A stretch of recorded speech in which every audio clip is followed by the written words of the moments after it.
Hello guys, good morning. Dito tayo ngayon sa shop at nagpiprint ako ngayon ng invitation. So tuturuan ko kayo or papakita ko sa inyo kung ano yung mga sample namin ng invitation na totoo talaga namang mabenta at para may idea na rin kayo sa paggawa ng mga invitation card. So ganito guys, yung paggawa namin ng invitation, ganyan lang siya. Yan. So sa Photoshop nga pala ako guys gumagawa ng invitation card, no? Bale, ito yung mga ano niya, editable to guys, editable to, PSD type. Yan. Na-edit yan. Ito na-edit to. Yan. So yun guys, siguro guys, magkakaroon na lang tayo ng bukod na video para sa tutorial kung paano yung mga basic na pag-layout ng ating mga invitation card.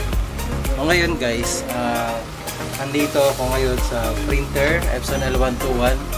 Piniprint ko na siya dahil order siya ng ating client. Kukunin siya mamayang hapon, no? Yan. Okay, i-print na yan guys. So ayan guys, papakita ko sa inyo guys kasi may mga difference talaga yun guys, lalo na kapag na-print na natin yan, medyo may diferensya siya o may pagkakaiba, may pagkakaiba yung print, no? Ito yung print, ayan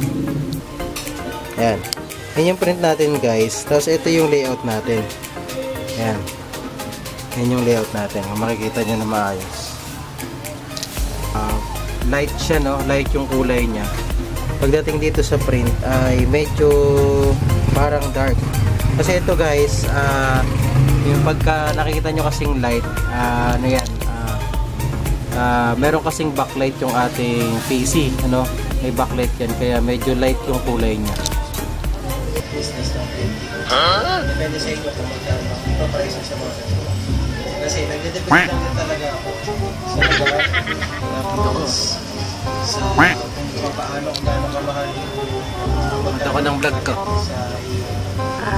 Sige, yun na nga guys, ito na nga yung karugtong ng ating video tungkol dun sa invitation card. May na-print na natin siya kanina, nakat na rin siya at eto na siya guys, ito na.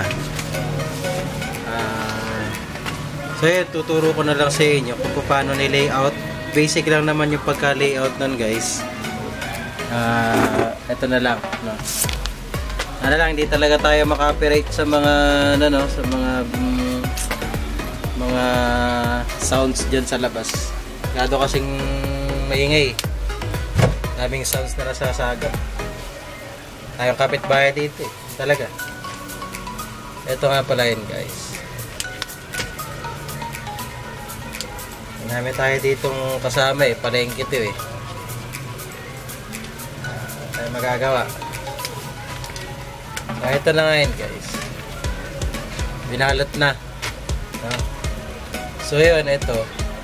Ang package namin nito ay 20 pieces. Yan, nakasobre na siya guys. Pagka halimbawa ay magpapaprint naman sa amin yung client o customer, ang singil lang namin doon ay 7 pesos lang ang isa. Depende na sa kanya kung ilang peraso niya ipapaprint niya. Pero kasi pag naka-package kasi yun guys, 20 pieces talaga yun. Yun, hindi na namin yun inaano kasi sa amin na rin yung layout. Siyempre, kapag halimbawa meron na silang layout, print na lang talaga yung gagawin namin. I-resize na lang namin. Tapos sabay namin i-allok yung sobre. Siyempre, bukod na yun sa sobre. Pagka-package, meron ng sobre yun guys. So yun lang guys, yun lang yung ating video for today. So kung hindi ka pa nakasubscribe sa aking channel, please subscribe my channel, Rems TV. Paki-like, comment, share ka na rin dyan guys, at para marami pa tayong video na may upload. So see you in my next video.